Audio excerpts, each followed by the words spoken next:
Power Hour with John Lee. And so I think those are the beginnings, which are difficult set of circumstances. And as time went on and things developed, people started to realise that he was actually more talented than they gave him credit for, because in the beginning, he just had some little dance moves that you wouldn't expect from a kid, and an amazing voice, and he looked good. But people didn't realise that he actually loved what he was doing as well. As hard as it was, he loved dancing, and he loved singing, and he loved music, and he felt it, and he had a genius for it. So in my opinion, being a genius doesn't mean that you're more intelligent than everybody else in every fucking way you can imagine. It means that you've got an ability or a capacity that is far in excess of maybe everybody else. And I think that's what he had. He had an ability to conceptualize music and communicate that through movement and through sound. And this became apparent through his teenage years. As a teenager, he sung Ben. Magnificent tune, magnificent song, worldwide smash. Ben.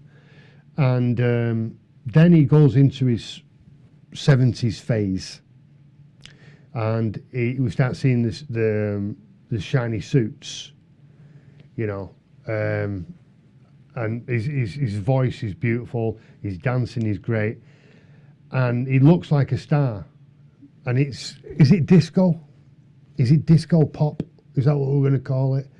Disco funky pop. I mean, it's got his very own sound to it, I think. I mean, there was a period when they were the Jacksons and they did some good tunes, man. They did some good tunes, but they broke away from the Motown thing. They went their own way, got away from that. But Michael Jackson just shone more and more. And the brothers became not just irrelevant, they weren't irrelevant, they were highly relevant, because they showed how talented Michael Jackson was. Because they were good. They'd been training all their lives. They could singing, dancing, practicing all the time. They were very good.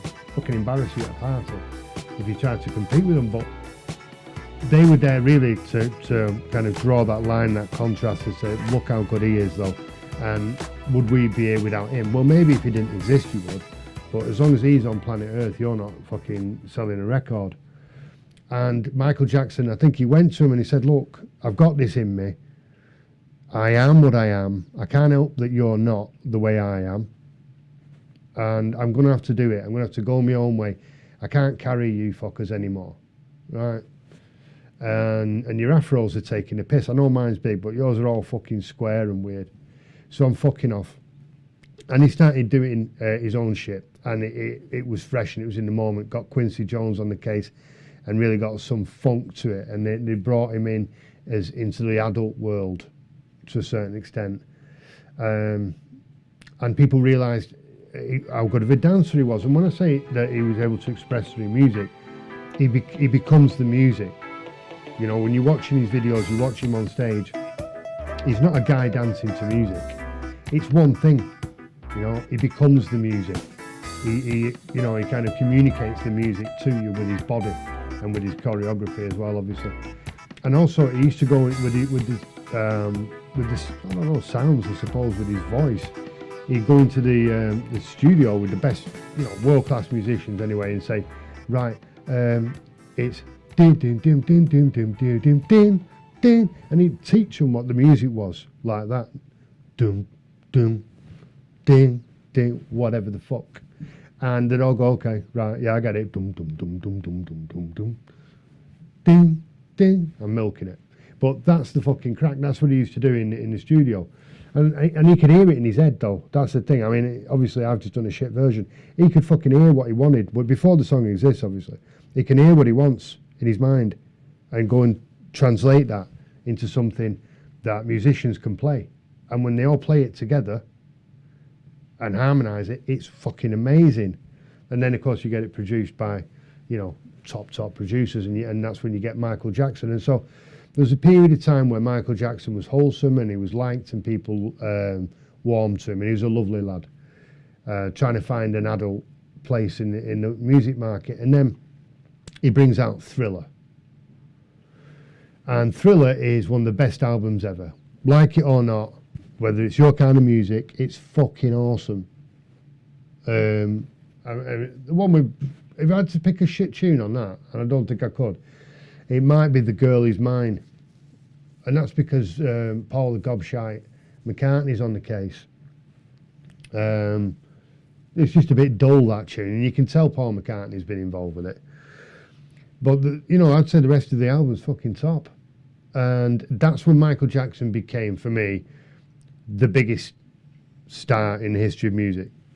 I don't think there was one before. I don't think Elvis Presley reached that level. I don't think maybe the media wasn't at the same stage of development or whatever, but I think he just captured everyone's imagination. I think more than Elvis did. More than the Beatles. I think he was, it's an opinion, but I think he was the best, and he had the biggest selling album of all time, that being Thriller. And so there's a glory period there in the 80s. And now we're going to move into the part where I think things start to change for Michael, because he's 21, 22, and he gets himself, and I'm not going to list them all, he gets himself a friend, a Michael Jackson boy, the boys of Michael Jackson. He gets himself a young friend, a third of his age, and starts bringing this fucking boy wherever he goes. And people's eyebrows started to raise at this. This was around the time people are looking at this and going, yeah, but what the fuck is that little kid doing with you? And where the fuck are you taking the little kid? And he's going, he's my friend, he understands me, because adults are so ignorant. All right, mate, but where the fuck are you going with the kid? Do you know what I mean? I'm not suggesting adults aren't ignorant, and you're not right, even though I don't agree with you. It's the fucking off with the kid that I'm not really into. And so he kept that kid in his life for a few years until the kid kind of aged out. And then there's another kid comes in. He starts hanging around with another kid. Where's the first kid? And this continues for a period of time. Obviously his appearance is changing. His nose is becoming thinner. I think when he did Thriller he looked good. I think he's right on the edge when he does bad. He's looking operated. You can see, this kid's fucking about now. He looks a lot whiter as well, but he says he has a condition. So if you had a condition like Yaz, well, you can't, who cares? All right, you've got a condition. I'm sorry about your skin. I wouldn't like my skin to change colour. It's not a race thing. I just wouldn't want my fucking skin to start changing colour. So maybe, that was hard for him. But he was clearly having operations, and he started to destroy his face. And so people are talking about that now. They're talking at this point in time, they're talking about the surgeries. They're talking about whether or not he's a racist and he doesn't like black people and he doesn't want to be black, he wants to be white. They're saying that he wants to look like Diana Ross. They're saying that he fucks a monkey, or he's trained the monkey to fuck him.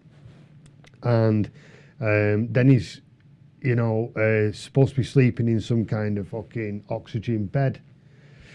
He's trying to buy the Elephant Man's bones, or he did buy them for an astronomical price.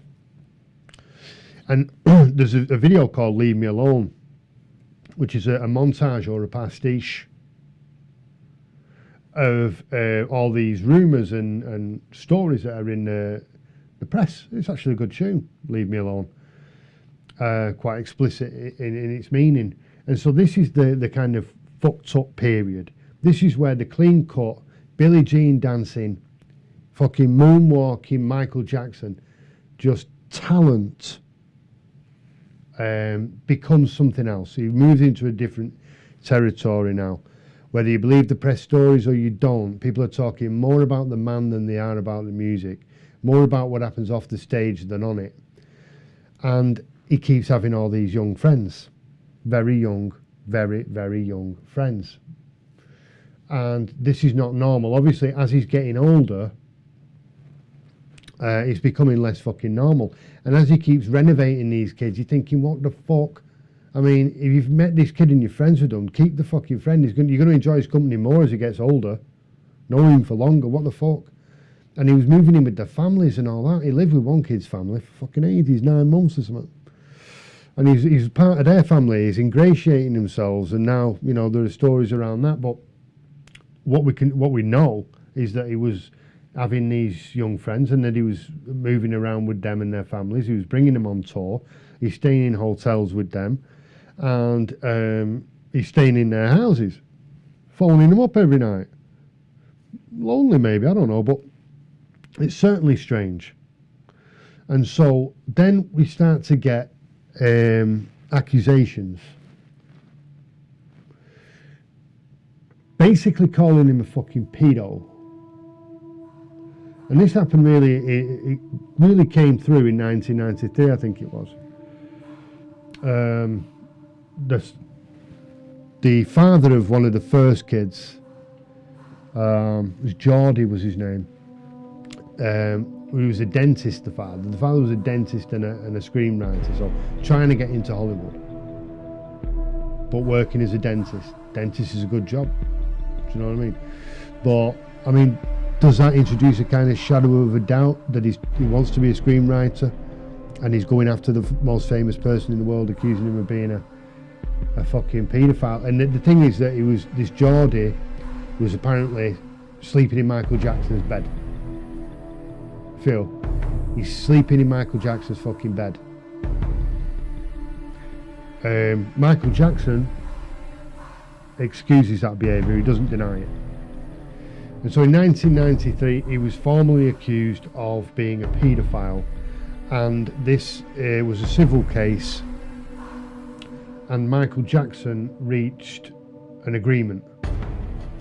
And the agreement was that he had to pay this kid 125 million, I think it was. It could have been 120. I read 125. 125 million dollars. Now don't forget, crazy kids, this is fucking 30 years ago nearly. So I mean, it's a big amount of money today. I think 30 years ago it was, you know, comparatively more, house prices and whatnot. 125 fucking million. Would I give you, if I had that kind of money, would I give you 125 million to stop accusing me of something I didn't fucking do? No. And the fact that you've called me a paedophile means I'm going to fucking drag you through the courts, you fucker. I'm not going to pay you to go away. I'm going to say, right, cunty, you're fucking rocking up calling me a paedophile in front of the whole world. Nah, fuck you, man. We're going to war. I'm going to drag you through the court. I'm going to make you fucking stand up and fucking say it again. Because I'm not a fucking paedophile. And you will not say that again. And the money, I'll spend a fraction of the 125 on my legal team to get my fucking point across. He didn't do that. He fucking cashed up. Non-disclosure agreements and all that. There's the money, shut your mouth. That's why people turned on Michael Jackson when he did that. And I can understand it. I can understand that. Now, I also read, to be fair to Mickey J, that the insurance companies connected with the, you know, with the record labels and whatnot, they forced him to do it. They said this is too much fucking bad publicity. It's going to have this effect and that effect. Fucking price of your records, rah rah rah. Deals with this, deals with that. We've got fucking insurance policies out on all this, and you're going to bang up the premiums. Who knows? But they fucking made him do it. They said, pay this fucking thing out of court.